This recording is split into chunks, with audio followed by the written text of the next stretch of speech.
What are you even doing here? You were uninvited yesterday." The words sliced through the wedding reception like shattered glass. Every head turned to witness my public humiliation. I smiled sweetly at my son's bride, the woman whose happiness I had spent $50,000 on, and in whose shimmering eyes I could now see the cheap mask of a liar. "I'm leaving, but first, meet my special guest, an old friend of yours." When Eden saw who was standing behind me, her face turned as white as the overpriced designer wedding dress I had paid for, before she collapsed onto the Italian marble floor with a soft sigh, like a rag doll. If you're seeing this, please subscribe and let me know where you're watching from. You're probably wondering how a grandmother, who you'd more likely picture knitting or baking, orchestrated the most spectacular wedding disaster in New England's history. Well, let me tell you. It was a story of a mother's love, betrayal, and the bittersweet taste of justice. It began 6 months ago, when my son Caleb brought home the most beautiful liar I had ever met. With her big, innocent eyes and angelic smile, she seemed like a character straight out of a fairy tale. But I'm getting ahead of myself. My name is Naomi Harrison, though everyone just calls me Maggie. And until last week, I thought I was planning the wedding of the century for my beloved only child, my Caleb, who had been through so much after the early death of his father. I had plundered my late husband's life insurance, cashed in bonds, and even taken out a loan on my cozy little townhouse that I had actually set aside for my retirement. All to give Caleb and Eden the fairy tale wedding she had supposedly dreamed of since she was a little girl. The venue was the renowned Crestwood Manor, with its sprawling gardens that were a sea of blossoms in the spring, and its unmistakable New England charm that I loved so much. The dress, a $15,000 designer piece, hand-embroidered and tailored 3 times to fit her figure perfectly, as if it were a second skin. The flowers, tusant flawless white roses flown in from the distant Andes of Ecuador. Every single bloom a symbol of the purity I saw in Eden. I paid for every single petal because Eden's family, she explained through tears that seemed so real, had disowned her for marrying beneath her social status and choosing a simple man like Caleb. My heart bled for this poor girl who had supposedly given up everything for love, and I saw in her almost a daughter I never had. I even offered her my grandmother's pearl necklace, a priceless family heirloom passed down through 4 generations of Harrison women, as a sign of my unconditional affection and acceptance. "Oh, Mrs. Harrison," she whispered, her eyes glistening with what I thought was deep gratitude that warmed my heart. "You're like the mother I never had." What a performance that was. Caleb was completely smitten, and I understood all too well why. Eden was stunning in that effortless way that captivates men. Some women are born with golden hair and big eyes that can make grown men forget their own names. She supposedly worked as a pediatric nurse, volunteered at animal shelters, and spoke of wanting children with such sincere longing that I caught myself daydreaming of little grandchildren frolicking in my garden. She was the perfect wife, the perfect daughter-in-law, almost too perfect to be true. But something nagged at me. A quiet doubt, a persistent little worm I couldn't quite silence, though I tried again and again. Maybe it was the way her stories never quite lined up, like the threads of an old rug unraveling one by one, or how she had grown up in so many different places that she couldn't keep her childhood memories straight, as if they were built of sand. Or maybe it was how she always paid for everything in cash, claiming she was old-fashioned about credit cards, a quirk I found charming at the time. Still, Caleb was happier than I had seen him since his father's death 3 years ago. His smile was wider, his eyes brighter, and that was enough for me to push my concerns aside. Until the night I discovered the truth that would change everything and turn our whole lives upside down. The revelation came by chance, as the most devastating truths often do, a cruel twist of fate that shattered my world forever. I was bringing some late wedding gifts to Caleb's apartment, a little surprise I had lovingly picked out, when I heard Eden in the bedroom on the phone. Her voice was low and intense, almost like the hissing of a snake. Something in her tone made me freeze in the hallway, my hand on the doorknob, unable to announce my arrival like a normal person. "Levi, I told you not to call me on this number," she hissed, the words sharp as razor blades. "No, the wedding is still on schedule." "Yes, I'll have access to his accounts after we're married." "What do you mean, you want a bigger cut?" "We agreed on 30%. My blood ran cold. My limbs grew heavy as lead. I pressed myself against the wall, grateful for Caleb's old creaky floorboards that allowed me to hear every damned word that shattered my heart into 1,000 pieces. Look, the old hag has already given us over $50,000, and she'll probably give us more money for a down payment on a house after the wedding. This mark is worth at least $250,000. Maybe more. No, he doesn't suspect a thing. He's completely hooked. A mark. My son was a mark. A pawn in her perfidious plan. I had heard enough. My heart pounded like a hammer in my chest. I crept backward to the front door, my hands trembling so violently that I almost dropped the box of wedding gifts, which now seemed like a mockery. I managed to leave quietly, but once I was in my car, I had to pull over 3 blocks away because I was hyperventilating. The air seemed too thin to breathe. A flood of images and fragments of conversations rushed through my mind, and everything now made a terrible kind of sense. The cash payments, the conflicting stories about her childhood, the way she had isolated Caleb from his old friends with subtle, cutting comments about them not understanding their relationship and being jealous. She had even convinced him to add her name to his checking account for convenience, and suggested increasing his life insurance since they were building a future together. I sat in my car for an hour, crying angry tears that burned my cheeks, feeling like the biggest fool in the world for being so shamelessly deceived by a young woman. Then, something inside me shifted. An internal switch was flipped, something hard and determined that I hadn't felt since fighting for my husband's life during his battle with cancer. A cold rage washed over me, eclipsing everything else. If Eden Miller thought she could destroy my son and steal our hard-earned money, she had messed with the wrong family, with the wrong Harrison woman. But I needed proof, real, undeniable proof that would open Caleb's eyes and expose Eden for what she truly was, a ruthless con artist. I drove straight home and did something I never thought I would do in my life. I Googled Private Investigators Boston. My fingers trembled with determination. The next morning, I met with Ms. Peterson in a small, unassuming cafe downtown that smelled of fresh coffee and old secrets. Miss Peterson, a woman in her mid-50s with sharp eyes and a penetrating gaze, was a former police detective who had gone private after retiring, specializing in fraud cases, a true expert in her field. She was probably 10 years younger than me but had the kind of no-nonsense, pragmatic demeanor that immediately calmed me and inspired confidence. "Mrs. Harrison," she said after I had explained the whole sordid situation, every painful detail. "What you're describing sounds like a classic romance scam with a wedding twist. These people are professionals. They study their targets, learn what they want to hear, and become that exact person, a perfect illusion." I slid a check across the table, containing my last savings. How long will it take to bring the truth to light? MS. Peterson smiled grimly, a smile that promised more than comfort.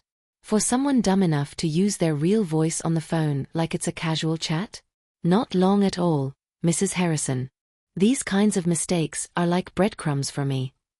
2 weeks later, Miss Peterson called with results that surpassed my worst fears and confirmed my darkest nightmares.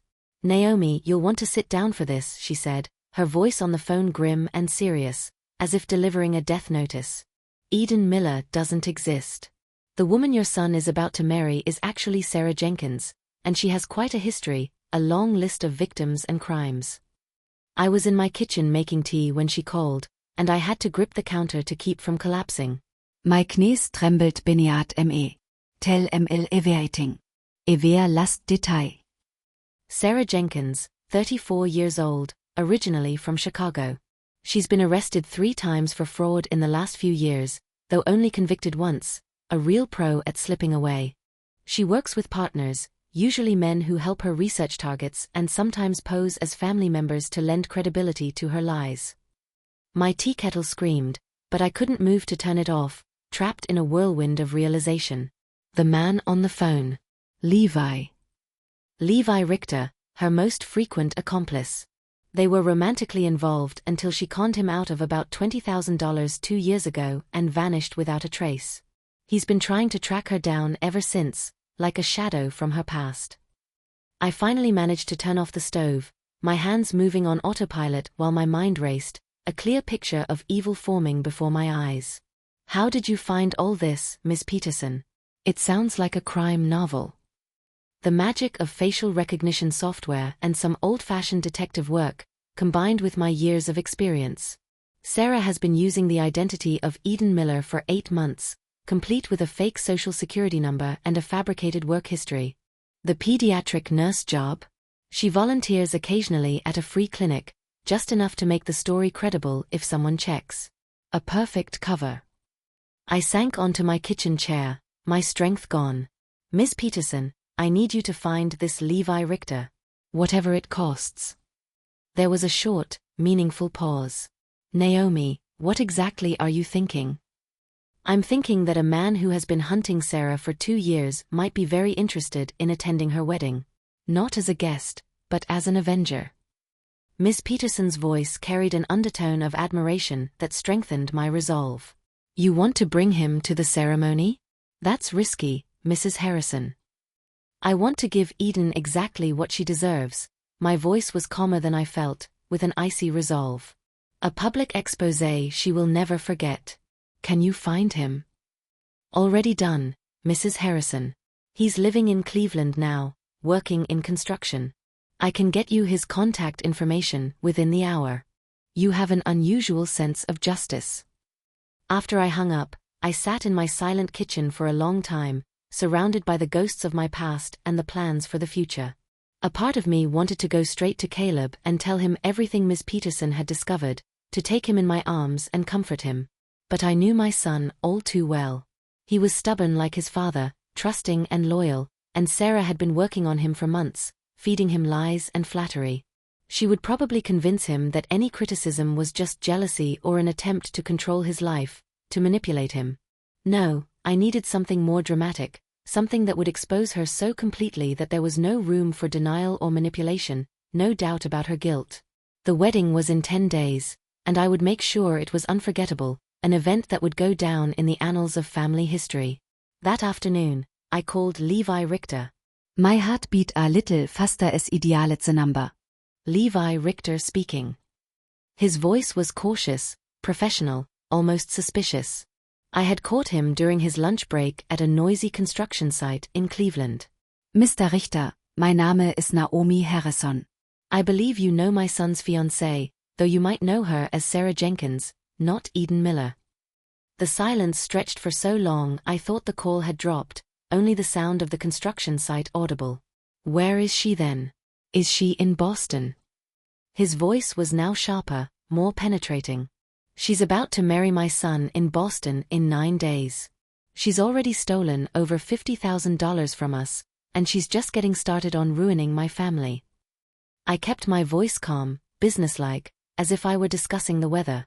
I think we can help each other, Mr. Richter. You have an interest. I have a problem. Another tense pause. Lady, I don't know what kind of game you're playing, but... She told her partner Levi that the mark was worth at least $250,000. She plans to access my son's bank accounts after the wedding and probably disappear within 6 months like a thief in the night. I let that sink in, the words landing like blows. Does any of that ring a bell, Mr. Richter? Do you recognize her accomplice? His intake of breath was sharp, almost a gasp. You heard her talking to Levi? That's me.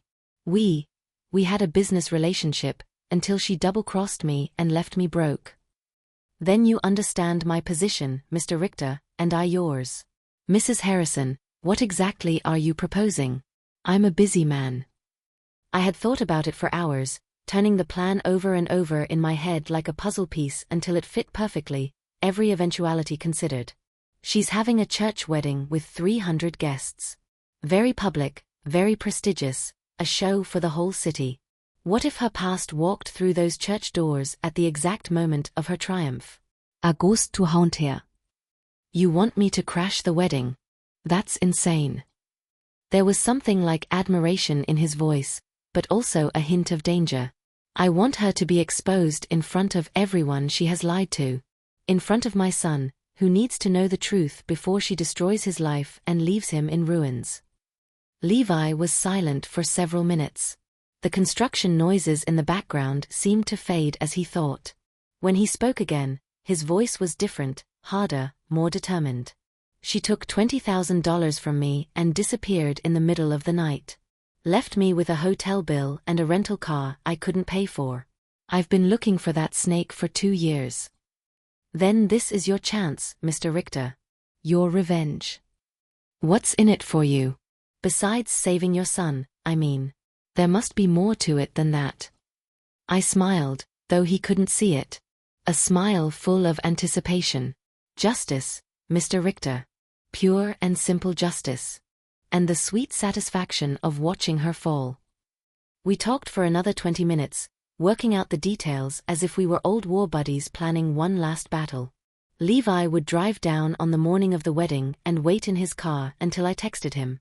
I would enter through the garden entrance, a path I knew well from my numerous visits to the venue, which would guarantee me an inconspicuous arrival and position me to watch the ceremony, an invisible observer. I had already been uninvited. Sarah had convinced Caleb with her sweet lies that his mother was trying to sabotage their happiness and keep him from her. But I had ways of getting into Crestwood Manor that didn't involve the front door. Secret paths that only I knew. After we hung up, I realized I felt lighter than I had in weeks, as if a heavy burden had been lifted from my shoulders. The helpless anger was gone, replaced by something much more satisfying, purpose cold and clear as a winter morning. The next few days passed in a blur of preparation, each day another step in my intricate plan. I cancelled my hair appointments and the alterations for my dress. If I was uninvited from my son's wedding, I certainly wasn't going to look my best for the occasion. That would be silly. Instead, I focused on other details, like ensuring the wedding would have some very expensive complications of its own making. 3 days before the wedding, I made a series of phone calls that would have made a corporate raider proud, calls that wove the web of deceit even tighter. The first call was to the event manager at Crestwood Manor, a friendly but businesslike woman named Ms. Klein. Miss Klein, this is Naomi Harrison, the groom's mother for the Caleb Harrison and Eden Miller wedding on Saturday. Oh, Mrs. Harrison, how lovely to hear from you. I hope you're looking forward to the big day. If only she knew what a big day it was going to be. Actually, I'm calling because there's been a change in the payment arrangement. The bride's family has decided to cover the remaining balance after all, as a gesture of reconciliation. I paused, letting my voice fill with the kind of grandmotherly joy that event managers lived for and loved to hear. It's so wonderful when families come together, don't you think? Especially on such a special day. That's absolutely lovely, Mrs. Harrison. Should I expect a payment directly from them then? I'll change the billing address. Oh yes, they'll be handling everything from now on. In fact, you should probably not process any payments from my account until you hear directly from the Jenkins family. They're a bit particular about their habits. I gave her the fake phone number Ms. Peterson had confirmed Sarah was using for wedding vendors, a number that would never be answered. They're very private about managing their finances, very discreet. The second call went to the florist, a temperamental artist who was charging thousands for his exotic flowers. The third to the caterer, who was preparing an exquisite menu of lobster and truffles. The fourth to the photographer, known for his artful portraits. Each conversation was similar, a carefully choreographed lie. The bride's family was taking over the final payments. So pleased to be reconciling with their daughter, so excited to contribute to this special day. Of course, the Jenkins family didn't exist, and Sarah would have no idea that vendors were desperately trying to reach her at a number she never answered. By Saturday morning, Crestwood Manor would be facing a very expensive problem with no immediate solution, a house of cards that would come crashing down. But my masterpiece was the call I made to Caleb, a necessary stab to the heart. Mom.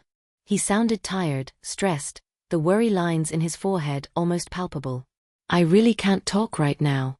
Eden was upset you weren't at the rehearsal dinner. She felt very lonely. Oh, Caleb, sweetie, I completely understand Eden's feelings. I can imagine her disappointment. My voice dripped with the kind of maternal understanding that had soothed his scraped knees and broken hearts for 32 years. A melody of affection. In fact, I've been thinking, and I realize I might have been a bit overbearing with the wedding plans, interfering too much. Silence then, really, Mom? You really realize that? Yes, really. This is Eden's day, Her big moment. And if she finds my presence stressful, then of course I should respect that and step back. I paused for effect, to guide his thoughts. I love you too much to do anything that could spoil your happiness, my dear son. Mom, his voice broke slightly, a hint of emotion in his tone. Are you sure? Eden might change her mind if you talk to her. Maybe it's just a misunderstanding. Oh, darling, I don't think that's necessary. You know what? I'm going to take a little trip this weekend. Maybe drive up to Portland, Maine, do some antiquing, visit old friends. Give you both some space to enjoy your special day without any family drama, without my constant presence. The relief in his voice was painful to hear, like a stab to the heart. That's really thoughtful of you, Mom. Thank you. I just want you to be happy, sweetie. That's all I've ever wanted, with all my heart. After I hung up, I stared at my phone for a long time, now cold and silent in my hand. The conversation had been necessary, but it hurt in a way I hadn't expected. A deep ache that went to the bone. Caleb truly believed I was the problem, that my concerns about Eden stemmed from selfishness or jealousy, rather than from maternal instinct and deep worry. Well, on Sunday morning, he would understand everything, and I would be there for him when his world came crashing down. Friday evening, Sarah herself called me. I almost didn't answer, but curiosity won out, the temptation to hear her voice one more time. Mrs. Harrison, it's Eden. Her voice was sickly sweet with a hint of feigned vulnerability, a perfect mask of innocence. I wanted to thank you for being so understanding about tomorrow. I know it might seem harsh, but I'm just so nervous. Not at all, dear. I completely understand. I matched her tone perfectly, playing her role with her. A bride should feel completely at ease on her wedding day, free from worry. That's so gracious of you. Caleb said you're going to Portland this weekend. Fishing for information. Classic. A final check to see if her plan was working. That's the plan. A little getaway for the mother of the groom while you two start your honeymoon. Maybe to the mountains or the sea. Well, I hope you have a wonderful time. And Mrs. Harrison, after Caleb and I are settled, maybe we could have lunch. I'd love for us to be friends, like a motor and Daukater. The audacity was breathtaking, almost admirable in its brazenness. That sounds lovely, Eden. I'm sure we'll have so much to talk about when I get back.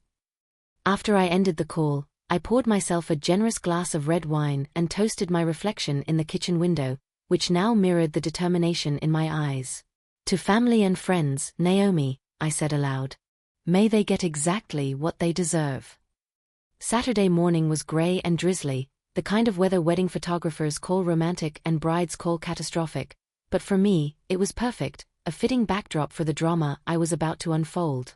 I woke up at 5 a.m., too excited to sleep, my heart pounding with adrenaline, and spent the morning preparing for what would likely be the most brilliant or disastrous day of my life.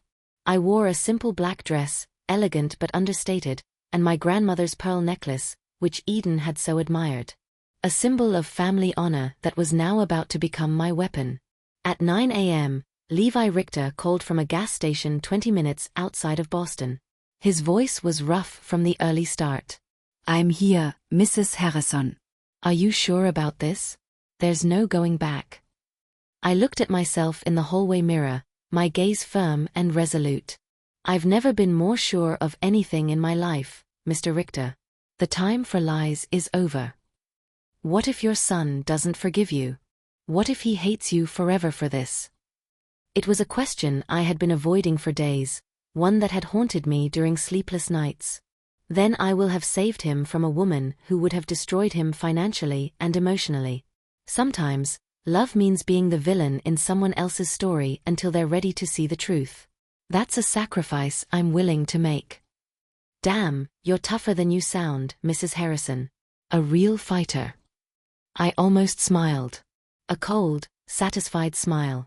Mr. Richter, I've raised a son, buried a husband, and survived 66 years in New England. I'm tukertan iluk, to. Never underestimate a Harrison woman. The wedding was set for 2 p.m. The reception was to follow immediately in the estate's grand ballroom, a place meant for happiness, now destined for betrayal. I had planned everything perfectly, every minute, every move, like a general sending her troops into battle. Levi would arrive at the venue at 1:30 p.m. and wait in his car until I texted him, a final signal for the attack. I would enter through the garden entrance, a path I knew well from my numerous visits to the venue, which was discreet and would position me to watch the ceremony, a shadow in the crowd. At 11 a.m., my phone started ringing, an orchestra of chaos. First the florist, then the caterer, then the event manager. All panicked, all trying to reach someone from the Jenkins family about outstanding bills that needed to be paid immediately, or they would withhold their services. I let every call go to voicemail, ignoring the flood of messages. At 12 p.m., Caleb called. His voice sounded worried and confused. "Mom, something strange is happening. All the wedding vendors are calling Eden about payments, but she says she never told them her family was handling anything. Do you know what's going on?" "Oh my goodness, that sounds confusing, sweetie. What did Eden say? Is she very upset?" "She's pretty distraught, Mom. She thinks someone is trying to sabotage the wedding. And I'm wondering if you—" There was a pause, a tension I could almost feel physically. "Mom, you wouldn't."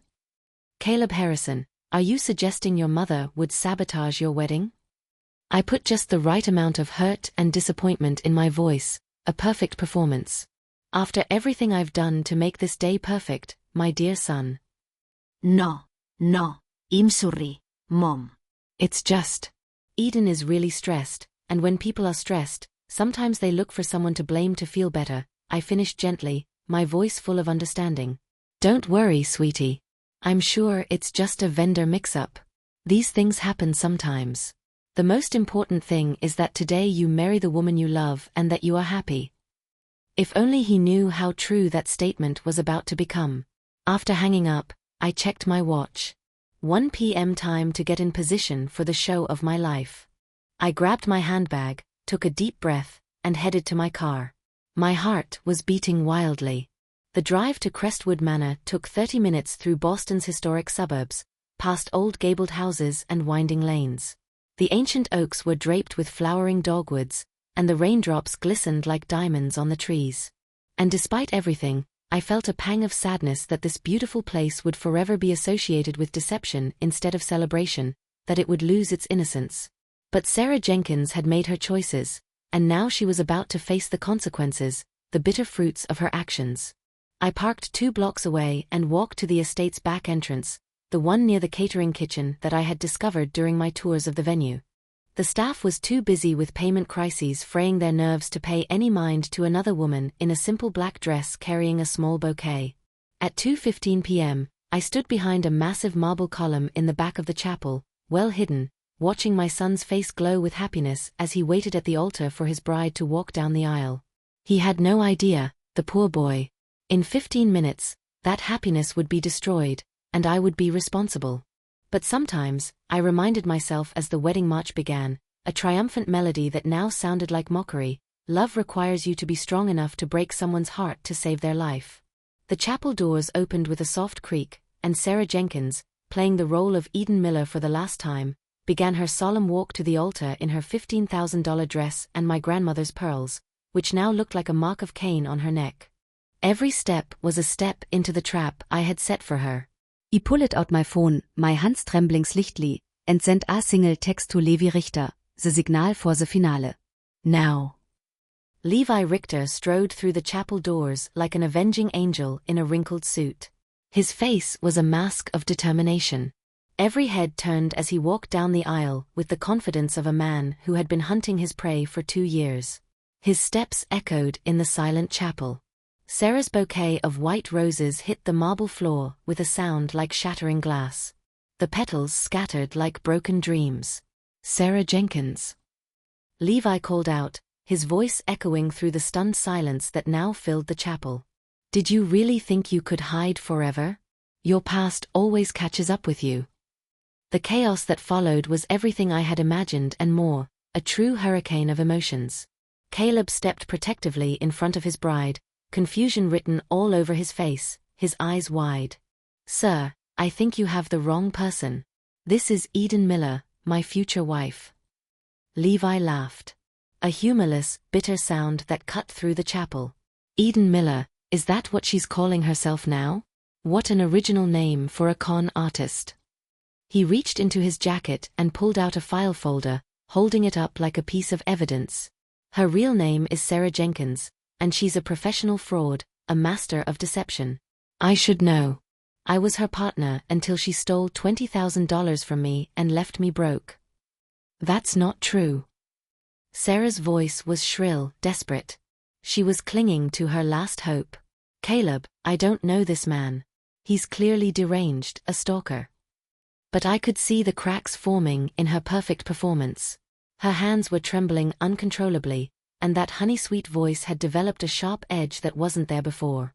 The mask was finally slipping, and the ugly truth was coming out. Levi opened the folder and held up photos, each one a blow to the bride's face.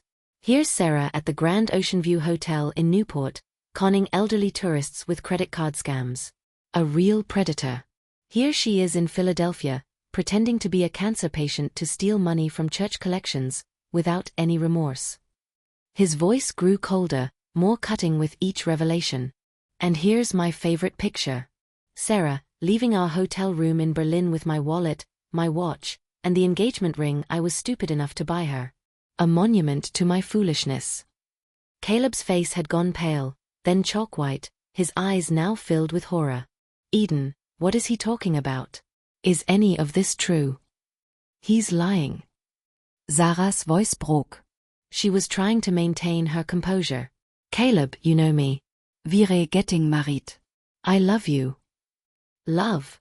Scoffed Levi. Lady, you wouldn't know love if it bit you on your lying ass. You want to know what she really thinks of your precious Caleb? She was just using him. He pulled out his phone and held it up. I have recordings from our partnership. Want to hear what she called him? Her pathetic mama's boy Mark, who was so blind with love. The wedding guests were now murmuring, a low hum of shock and confusion spreading through the chapel like wildfire. I watched from behind my pillar as my son's world shattered in real time, into 1,000 pieces, and despite it all, my heart ached for him, my poor, trusting boy. But Sarah wasn't done fighting. Even if some of that were true, she said, forcing her voice back to its practiced sweetness, a last desperate effort. People can change. I'm not that person anymore. Caleb believes in second chances, don't you, darling? It was a masterful manipulation, appealing to Caleb's fundamental decency, forcing him to choose between believing in human redemption or accepting that the woman he loved was a complete fabrication, a lie from start to finish. Unfortunately for Sarah, I had given Levi one more bullet, a final weapon she hadn't expected. Second chances. Levi smiled coldly, a smile that held no warmth. Tell him about the other marks, Sarah. The one you're working on right now, the next victim in your lineup. Caleb turned to look at his bride, and I saw the exact moment doubt crept into his eyes like a dark cloud. What is he talking about, Eden? Is there someone else? I have no idea, Caleb, but her voice was too quick, too defensive, a clear sign of her guilt. Levi consulted his phone. Let me refresh your memory. 3 weeks ago, you asked me for advice regarding, and I quote, a lonely old hag who has already given you over $50,000. Ring any bells? The silence that followed Levi's revelation was deafening, heavy, and oppressive. Every eye in the chapel was fixed on Sarah, waiting for her answer as if for a death sentence. I saw my son's face transform as the slow, terrible realization dawned on him, and I had to hold onto the marble pillar to keep from betraying my position, to keep my own emotions in check. That's... Sarah's voice failed her. She tried again, her throat tight. That's taken out of context, Caleb. He's lying. Context. Caleb's voice was barely a whisper, yet it carried through the silence. You called my mother a lonely old hag. My mother, who gave you everything. Caleb, no, I didn't mean it like that. This man is trying to... Trying to what? Tell the truth. Caleb's voice grew louder, now full of rage. Rage replaced confusion, a burning fire in his eyes. My mother gave us everything. She emptied her savings for our wedding. She took out a loan on her house so you could have your dream ceremony, "You ungrateful creature." The wedding guests were no longer murmuring. They were listening intently to every word, their faces a mixture of shock and outrage. I spotted several people filming with their phones, including Caleb's college friend, who looked like he was live-streaming the entire disaster for the world to see. Levi wasn't finished. "You want to know the real kicker?" His voice cut through the air. "She was planning to empty your bank accounts and disappear within 6 months. That's her standard timeline. Long enough to establish legal claims on marital assets, short enough not to get too attached. She's an expert at it." "Stop it," Sarah pleaded, her voice now a hoarse whisper, her composure completely gone. Tears streamed down her face, streaks of makeup running with them. But whether they were real or part of the performance, I couldn't tell, and I didn't care. Caleb stepped away from her, his face a mask of disgust and betrayal, as if he had been pushed into a cold abyss. "Is it true? Any of it? Is there a shred of truth in what he's saying?" Sarah looked around desperately, like a trapped animal seeking an escape, but there was none. The chapel doors were blocked by curious guests who had moved closer to hear better. The altar offered no refuge, no salvation. Finally, her gaze found mine across the crowded room. Our eyes met, and I saw the realization bloom on her face. A sudden, painful insight. She knew exactly who had orchestrated this moment, who had lured her into this trap. For the first time since she had entered our lives, Sarah Jenkins was facing someone smarter, more ruthless, and infinitely more motivated than she was. "You," she whispered, her voice barely audible, pointing directly at me. Her finger trembled. "It was you. You planned all of this." All heads turned to follow her finger, and suddenly I was the center of attention in a way I had never intended. So much for hiding until the grand finale. Caleb's eyes widened as he spotted me, a mixture of shock and disbelief. "Mom, what are you doing here? You said you were going to Portland to buy antiques."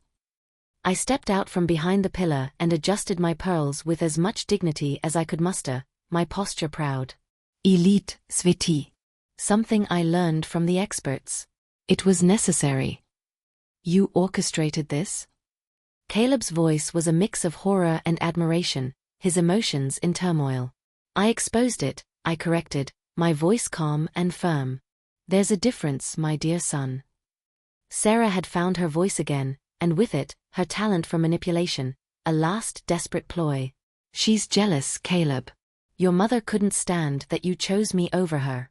She hired this man to destroy our wedding because she wants to control your life forever. She'll never let you go."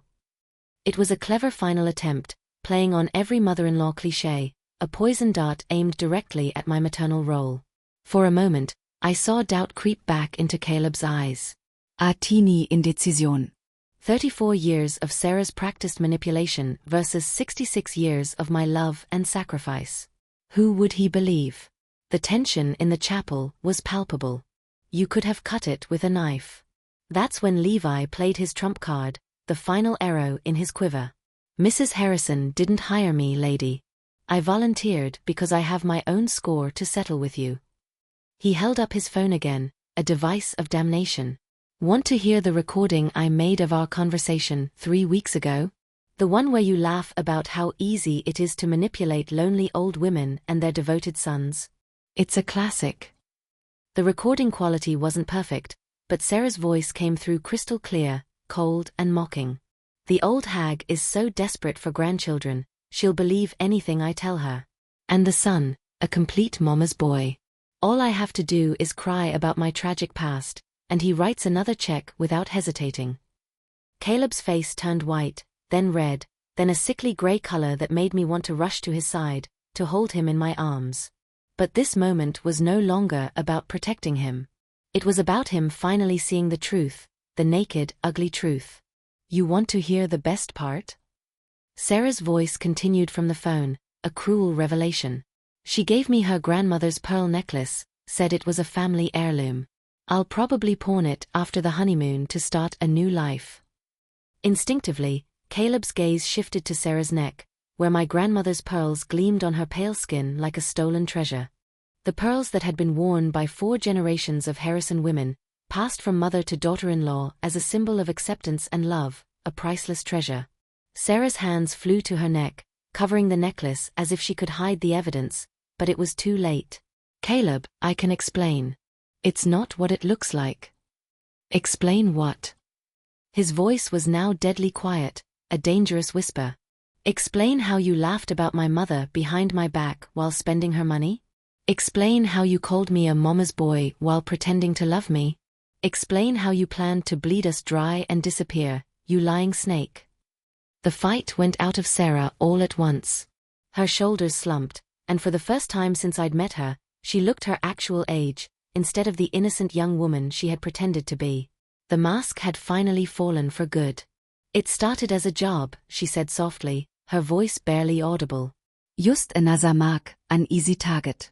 But then, I don't know. I thought maybe I could make it real. By lying about everything? By manipulating me? Caleb's voice broke with pain and disappointment. Your name, your job, your family, your entire life story. What exactly was supposed to be real about us? What was ever real about you? Sarah looked around the chapel one more time, taking in the hundreds of faces staring at her with a mixture of shock, disgust, and fascination. The elaborate floral arrangements that now seemed like an irony, the photographer still snapping pictures, the videographer capturing every moment of her public humiliation. I have to go, she whispered, her voice full of despair. Yes, Caleb said simply, his voice cool and firm. You do. And don't ever come back. But Sarah Jenkins wasn't quite finished. Her hatred had not yet been extinguished. As she gathered her dress to walk down the aisle, she turned to me one last time with a look of pure hatred that pierced me. You think you've won, don't you? Congratulations, Mrs. Harrison. You've got your precious son back. But you know what? He'll never trust another woman again after this. You've ruined him for love forever. Plus, you get to remain the most important woman in his life. Exactly what you wanted. The words hit their mark, a toxic arrow straight to my heart. I felt a pang of doubt, wondering if my quest for justice had crossed the line into something darker and more selfish. Had I damaged my son forever? But Caleb surprised me. No, he said firmly, his voice steady and clear. She didn't ruin me. You did, Sarah. And you know what the difference is? Mom was trying to protect me out of love. You were trying to destroy me out of greed. Sarah's face contorted with rage, her eyes blazing. You'll regret this, both of you. I have friends, connections. This isn't over, Naomi. I'll be back. Levi stepped forward, his expression amused, almost bored. Actually, it is over, Sarah. You see, while you were putting on your little show here, the FBI got very interested in our chat about your current fraud game. They're particularly fascinated by your fake social security number and fraudulent work history. They have a whole file on you. Sarah's face went pale, then ashen, all color draining from it. You wouldn't dare, Levi. That's blackmail. Already done, sweetie. They should be here any moment to escort you away. Straight to prison. He checked his watch with a smug grin. In fact, I'm surprised they haven't arrived yet. But don't worry, they're as punctual as they come. As if summoned by his words, two men in dark suits appeared at the chapel entrance. They moved with the purposeful stride of federal agents, and Sarah's last hope of a dignified exit vanished like smoke in the wind. Sarah Jenkins, the taller agent said, holding up his badge, his voice authoritative. Federal Bureau of Investigation. You're under arrest for fraud, identity theft, and violation of federal banking regulations. Anything you say can and will be used against you. What followed was a scene I had never imagined at my son's wedding. Federal agents reading Miranda rights in a chapel adorned with white roses and baby's breath. Wedding guests grabbing for their phones to capture history in the making, everyone wanting to witness this spectacle. A bride in a $15,000 dress being led away in handcuffs, her dreams and lies shattered. Sarah did not go quietly.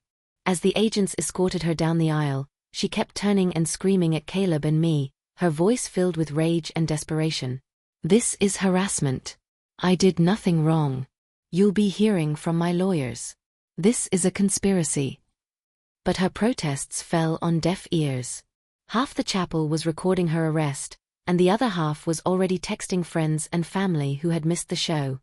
By evening, the video would be circulating on social media with hashtags like #weddingcrasher and #fakebridefail, a viral hit that would forever stain Sarah's name with shame. After the agents left with Sarah, an eerie silence fell over the chapel, a silence even louder than the chaos before. 300 wedding guests sat in their pews, unsure whether to leave or stay, congratulate or console. The pastor stood at the altar, looking as if he had never encountered this situation in his theology studies, completely overwhelmed. Caleb remained at the altar, still in his tuxedo, staring at the doors through which his bride had just been arrested. His gaze was empty. I wanted to go to him, to take him in my arms, but something held me back. This was his moment to process, to grieve, to figure out what came next, to find his own truth. Finally, he turned to the congregation. A deep sigh escaped him.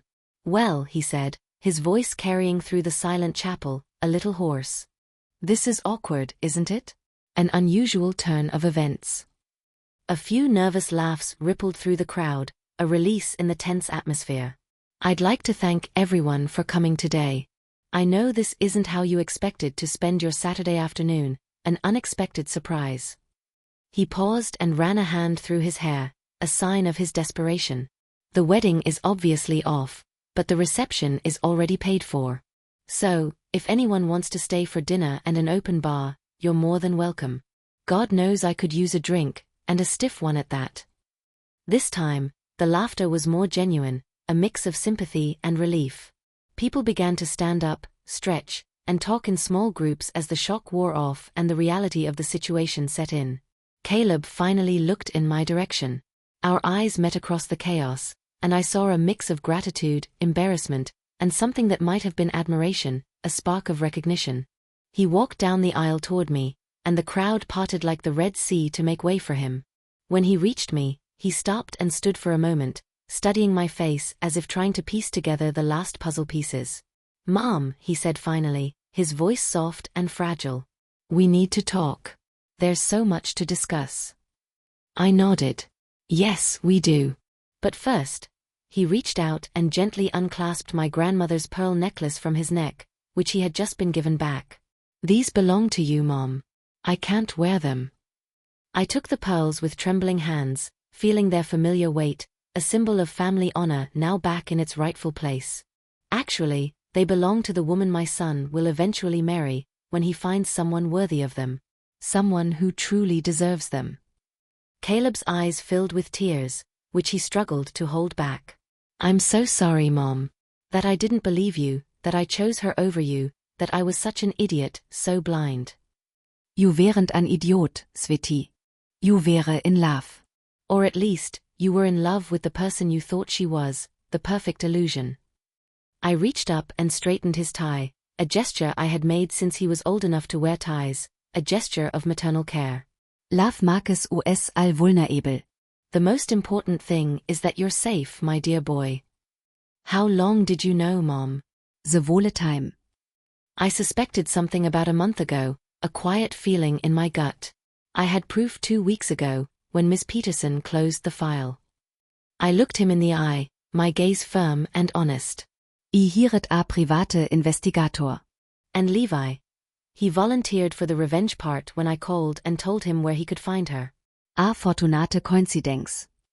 "I smilet slichtly, a hint of satisfaction in my smile." "Hell hath no fury like a con man scorned, apparently." Caleb laughed, despite everything. "A cathartic lauk." "You've been busy, haven't you, Mom? Pulling the strings like a puppet master." "I've had a very educational couple of weeks, my dear son, and I've learned a lot." I took his arm, a sign of connection. "Now, what do you say? Let's go crash your non-reception. People will have questions, and we have answers." As we walked down the aisle, I heard snippets of conversation from the departing guests. Most of it was shock and amazement, but I also heard sincere concern for Caleb and grudging respect for what they called my detective work, my clever ruse. Mrs. Schwartz from next door grabbed my arm as we passed, her eyes full of admiration. "Naomi Harrison, you are one smart woman. I never trusted that girl." Too pretty and too sweet, like a poisoned apple. Real women have edges, character. The reception that wasn't a reception turned out to be the most honest party I had ever attended. With the pretense of a wedding celebration gone, people relaxed in a way they never do at formal events, their masks falling away. The bar opened early, and the champagne flowed freely. The band played blues instead of wedding classics, and conversations flowed with the kind of authenticity that only comes after a shared trauma, a strange kind of bonding. Caleb handled himself with more grace and strength than I could have hoped for. He moved through the room like a politician, thanking people for coming, apologizing for the drama, and accepting condolences with good humor. A true gentleman. I watched him from across the ballroom, feeling a pride that had nothing to do with his professional successes or his choice of women. This was my son, showing real character under pressure, his true strength. Levi Richter found me at the dessert table, where I was contemplating whether it was appropriate to eat wedding cake when there had been no actual wedding. An absurd question to be asking myself. Mrs. Harrison. He extended his hand, his gaze respectful. I wanted to thank you for giving me the chance to confront Sarah after all this time, to settle my score with her. I shook his hand. I should be thanking you, Mr. Richter. I could never have exposed her without your help. You were my most important ally. What you did took guts. Not many mothers would go that far to protect their children. Any mother would do the same to protect her child, Mr. Richter. It's in our nature. Levi smiled, a real smile this time. No, ma'am. Most mothers would have tried to talk their son out of it and failed. You were playing chess while the rest of us were playing checkers. You were always one step ahead. After he left, I found myself alone with my thoughts for the first time that day, in the calm after the storm. The adrenaline was wearing off, replaced by exhaustion and something that might have been sadness, a quiet melancholy. Yes, I had saved Caleb from a terrible marriage and potential financial ruin, but I had also shattered his faith in love, at least for a while. Had I done the right thing? Was the price too high? Mom. Caleb appeared beside me with 2 glasses of champagne. His eyes were clearer now. You look like you're having second thoughts, like you're questioning everything. I took the glass gratefully, the champagne fizzing on my tongue. I'm just wondering if there was a gentler way to handle this, Caleb, without all this drama. You mean sitting me down and explaining that my fiancé was a con artist? Because we both know how well I would have taken that news. Mom, I wouldn't have believed a word of it. He was right. You would have thought I was jealous and controlling. An old woman who can't let go. I would have accused you of exactly what Sarah said, of trying to keep me dependent on you forever. Of sabotaging my happiness. Caleb sipped his champagne, a thoughtful expression on his face. You know what changed my mind? It wasn't Levi showing up or even the recording. It was seeing Sarah's face when she realized you had outplayed her. For just a second, her mask slipped completely, and I saw who she really was. Underneath all that sweetness, the true face of evil. What did you see, my son? Cold calculation and genuine respect for a worthy opponent. For you, Mom. She completely underestimated you. She thought you were just a lonely old woman who would do anything to make her son happy. She had no idea she was trying to con someone who was smarter than her.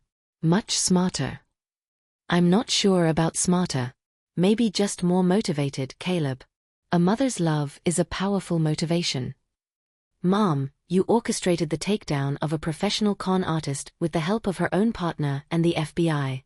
That wasn't just maternal instinct, that was strategy, a masterful plan that could have come from a thriller. We stood in comfortable silence for a while, watching our friends and family enjoy the party that had risen from the ashes of disaster, a symbol of hope.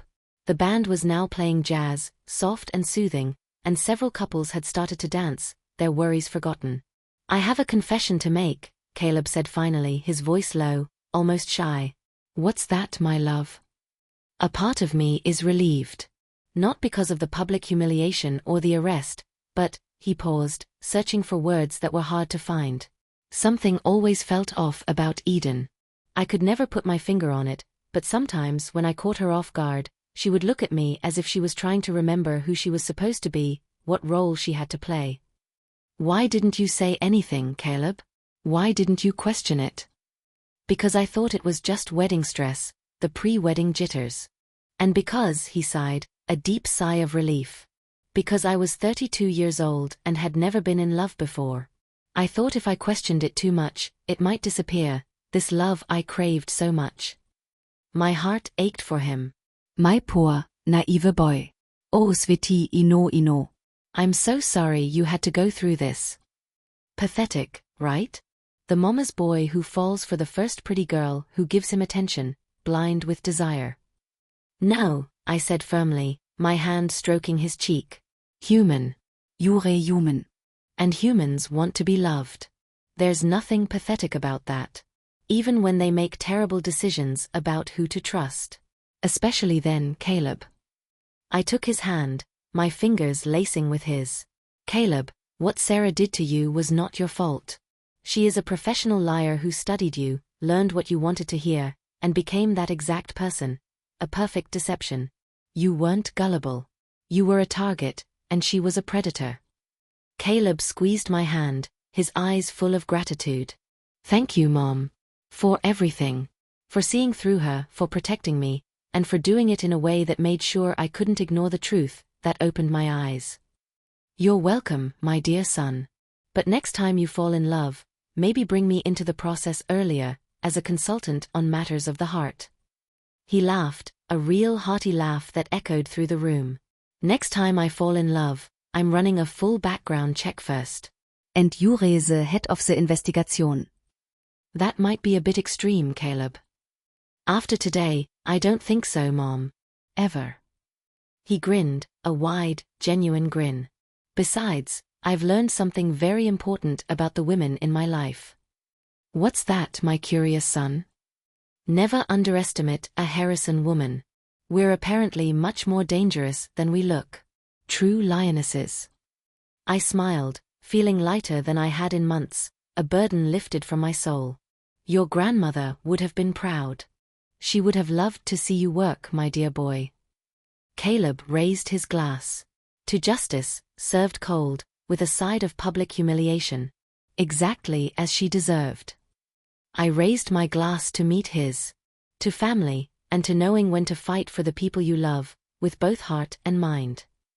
As we clinked glasses, I realized that despite everything, the lies, the betrayal, the public spectacle, I was exactly where I belonged beside my son, who was safe and free, and finally seeing clearly again. Sometimes, the best weddings are the ones that never happen. Do you like my story, and what city are you listening from? Let's meet in the comments. If you enjoyed the story, you can support me by sending me a super thanks, so I can make more stories like this. Thank you so much for your amazing support. I look forward to your comment on the story. On the screen, you'll see 2 new life stories that I highly recommend. There's much more on my channel. Don't forget to subscribe.